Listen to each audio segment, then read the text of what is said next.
Assalamualaikum warahmatullahi wabarakatuh. Perkenalkan, nama saya Anissa Fitriadianti dengan NIM 19511244020. Di sini saya akan menjelaskan mengenai sebuah jurnal yang bertema makanan fermentasi sebagai sumber makanan organisme hidup.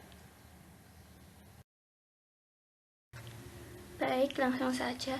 Jadi, judul jurnal ini adalah Fermented Food as a Dietary Source of Live Organisms.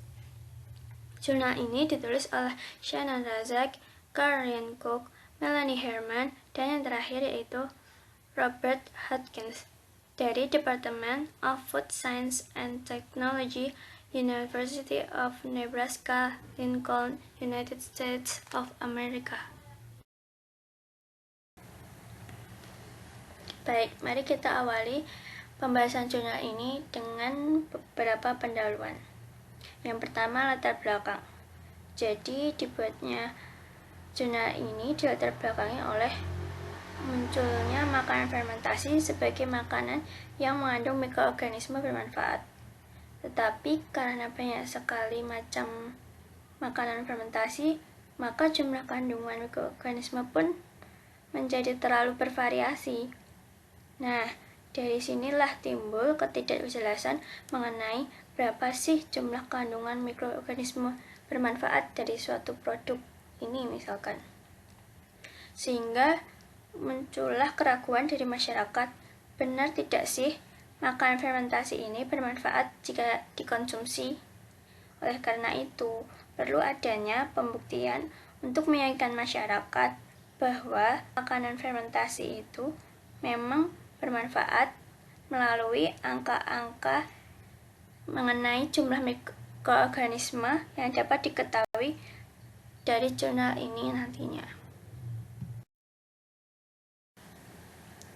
Yang kedua, tujuan. Tujuan dibuatnya jurnal ini yaitu yang pertama, menghitung jumlah mikroorganisme dalam produk makanan fermentasi. Yang kedua, memperjelas kandungan yang ada dalam suatu produk makanan fermentasi. Yang ketiga, dengan adanya jurnal ini diharapkan dapat menjadi pembuktian berbentuk angka bahwa makanan fermentasi memang sangat bermanfaat bagi kesehatan tubuh kita. Selanjutnya, saya akan membahas mengenai bahan yang digunakan dalam pembuatan jurnal ini. Jadi, jurnal ini menggunakan berbagai literatur ilmiah dan dokumen telah diterbitkan di mana mereka melaporkan jumlah mikroorganisme hidup dalam suatu makanan atau minuman fermentasi sebagai bahan-bahan dari sumber penelitian mereka. Dalam pelaksanaannya, basis data penelitian yang mereka gunakan dalam pencarian data-data yang dibutuhkan berasal dari Google Scholar, WorldCat, Scopus, dan PubMed.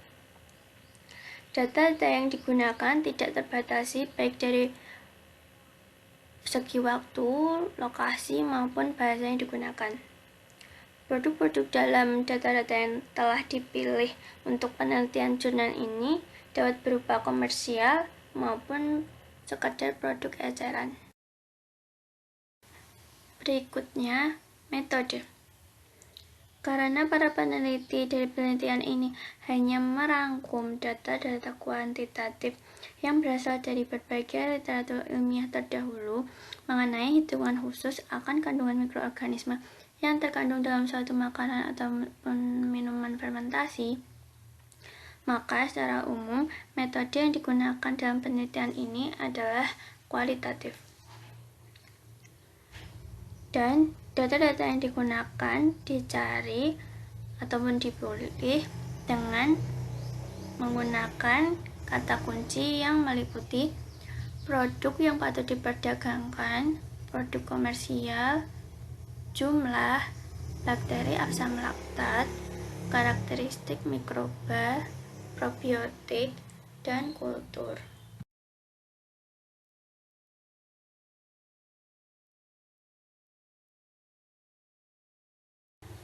Yang pertama, hasil secara umum. Sebenarnya terdapat lebih dari 400 penelitian yang mendapatkan peninjauan Dalam penelitian ini mengenai makanan fermentasi dan keberadaan mikroorganisme hidup di dalamnya. Namun, lebih dari 3/4-nya tidak termasuk dalam hasil penelitian jurnal ini.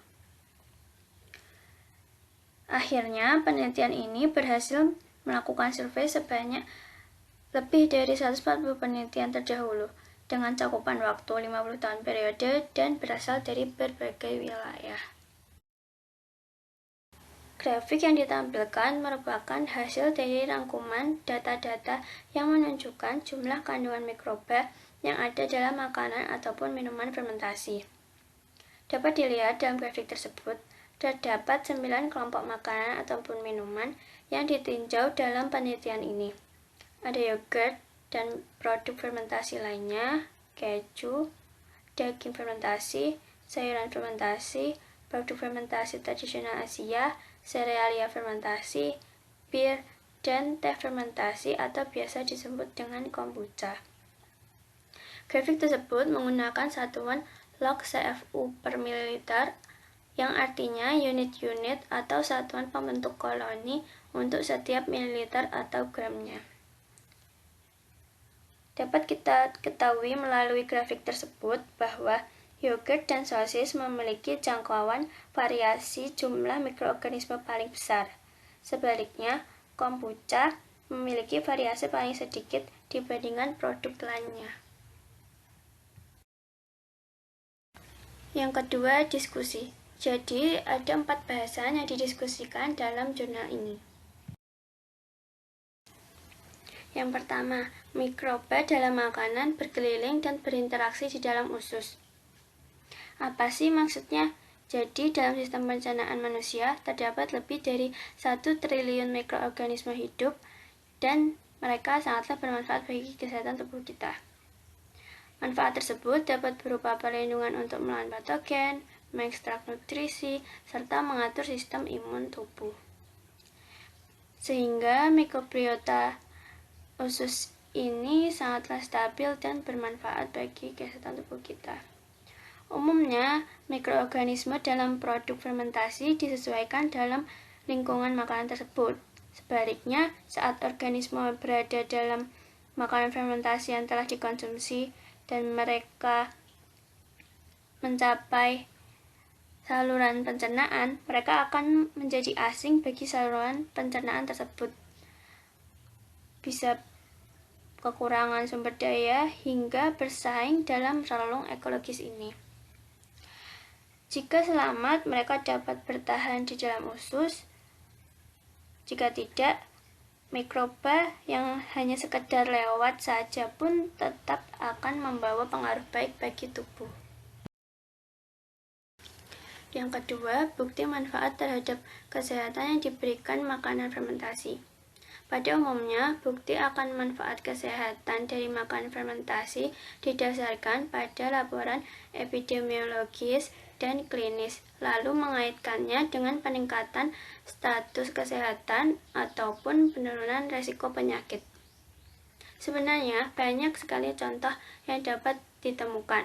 Salah satunya yaitu konsumsi makanan fermentasi kedelai dikaitkan dengan pengurangan risiko diabetes tipe 2 dan tekanan darah tinggi di antara orang dewasa Jepang. Contoh lainnya yaitu konsumsi kimchi dikaitkan dengan penurunan fenomena asma pada orang dewasa di Korea, dan masih banyak contoh lagi lainnya. Yang ketiga, jumlah mikroba dalam makanan fermentasi bergantung pada daerah dan usia produk. Pada umumnya, menurut data yang tersedia, memang kebanyakan produk fermentasi mengandung 10 juta sel untuk setiap mililiter atau gramnya. Walaupun begitu, ternyata usia dan wilayah produk tersebut sangat mempengaruhi variasi jumlah kandungan mikroorganisme hidup pada suatu produk fermentasi. Sebagai contoh, keju yang berusia lebih tua seperti parmesan dan grana akan memiliki kandungan jumlah mikroba yang lebih rendah ketimbang keju lainnya yang berusia lebih muda. Hal ini dikarenakan produk yang lebih segar akan memiliki jumlah mikroorganisme yang lebih tinggi. Bahasan yang terakhir yaitu rekomendasi makanan fermentasi sebagai bagian dari pedoman diet. Pertanyaannya, mengapa produk fermentasi bisa dijadikan sebagai pedoman diet? Jawabannya adalah karena konsumsi produk fermentasi tidak hanya sekedar menyediakan zat makronutrien seperti karbohidrat, protein, lemak yang sangat penting bagi tubuh, melainkan juga memberikan banyak manfaat kesehatan bagi pencernaan kita. Salah satu contohnya adalah rekomendasi makanan fermentasi agar dapat diperkenalkan lebih dini kepada anak-anak dan menambahkannya dalam jadwal makan mereka sehari-hari. Ternyata, bahkan banyak kelompok terkemuka sangat merekomendasikan untuk para ahli agar dapat turut mempromosikan makanan fermentasi sebagai kebijakan kesehatan masyarakat. Terima kasih atas waktunya. Mohon maaf jika terdapat banyak kesalahan. Wassalamualaikum warahmatullahi wabarakatuh.